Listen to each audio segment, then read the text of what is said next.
Hi welcome back to my channel.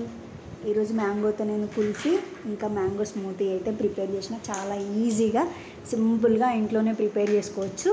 నేనైతే ఎలా prepare చేశానో చూపిస్తాను చూడండి. ముందుగా కుల్ఫీ కోసం అయితే పాలు అయితే తీసుకున్నాను. పాలు కలుపుతూ బాగా మరిగించుకోవాలి. హాఫ్ క్వాంటిటీ అయ్యేదాకా మరిగించుకోవాలి. ఆ తర్వాత ఇలాచి ఇంకా షుగర్ తీసుకోవాలి. షుగర్ నేను తక్కువే తీసుకుంటున్నా, ఎందుకంటే నేను ఇందులో కండెన్స్డ్ మిల్క్ ఇంకా మ్యాంగో యూజ్ చేస్తున్నాను కాబట్టి ఆ రెండు స్వీటే ఉంటాయి కాబట్టి తక్కువ తీసుకోవాలి. ఇలా పాలు బాగా కలుపుతూ మరిగించుకోవాలి, లేదంటే అడుగున మాడిపోతుంది. మీగడ కట్టకుండా కలుపుకోవాలి. కార్న్ఫ్లోర్ హాఫ్ టీ స్పూన్ తీసుకున్నా, ఎందుకంటే పాలు కొంచెం తక్కువగా ఉన్నాయి కాబట్టి కార్న్ఫ్లోర్ కూడా తక్కువ యాడ్ చేసుకోవాలి, ఎక్కువ యాడ్ చేసుకోవద్దు.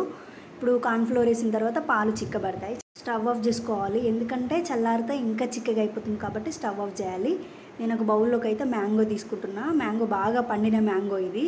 నేను హాఫ్ మ్యాంగోనే తీసుకుంటున్నా. ఇదైతే హాఫ్ మ్యాంగో సరిపోతుంది. ఇప్పుడు మ్యాంగోని ఆ కండెన్స్డ్ మిల్క్ అండ్ మనం చేసిన ఆ రబ్డీని కలిపి మిక్స్ చేసుకోవాలి బాగా. వీలైతే మిక్సీ పట్టుకోవచ్చు, లేదంటే బ్లెండర్తో చేసుకోవచ్చు. ఇప్పుడు నెక్స్ట్ నేను కండెన్స్డ్ మిల్క్ యాడ్ చేసుకుంటున్నా. ఆ తర్వాత ప్రిపేర్ చేసుకున్న రబ్డీని కూడా యాడ్ చేయాలి. వీటిని బాగా మిక్సీ పట్టుకోవచ్చు, లేదంటే నేనైతే హ్యాండ్ బ్లెండర్తో చేస్తున్నా, ఎందుకంటే మ్యాంగో బాగా పండింది కదా, అందుకనేసి నేనైతే హ్యాండ్ బ్లెండర్ తోటే చేసుకున్నా. చాలా సాఫ్ట్గా వచ్చింది. ఇదైతే కంప్లీట్ అయిపోయింది. ఆ తర్వాత కుల్ఫీ మౌల్స్లో వేసుకొని ఫ్రిడ్జ్లో పెట్టుకోవాలి. ఇది ఒక 8 hours ఉంచుకుంటే సరిపోతుంది. ఆ తర్వాత ఫ్రీజ్ అయిపోతుంది. నా దగ్గర 2 మౌల్స్ ఉంటే 2 మౌల్స్లో నేనైతే ఫిల్ చేసుకున్నా. ఇంకా ప్లాస్టిక్వి కూడా ఉంటే మిగతాది ఆ ప్లాస్టిక్ మౌల్స్లో వేసి ఫ్రిడ్జ్లో అయితే పెట్టుకున్నాను. నేను ఏం చేసినా తక్కువ క్వాంటిటీలోనే ప్రిపేర్ చేస్తాను, వీళ్ళు చిన్న పిల్లలే కదా.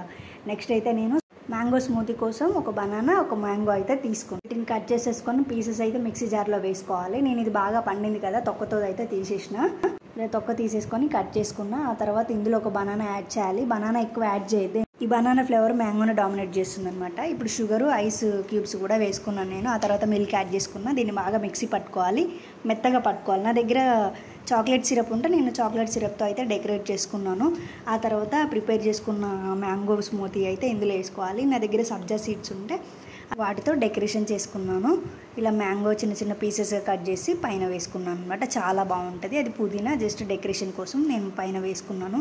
ఇలా స్మూతీ చేసుకొని ఇంట్లో సింపుల్గా చేసుకోవచ్చు, చాలా టేస్టీగా. ఈ సమ్మర్లో కూల్గా మనం పిల్లలకు కూడా తాగించవచ్చు. Thanks for watching. Please subscribe my channel. Bye.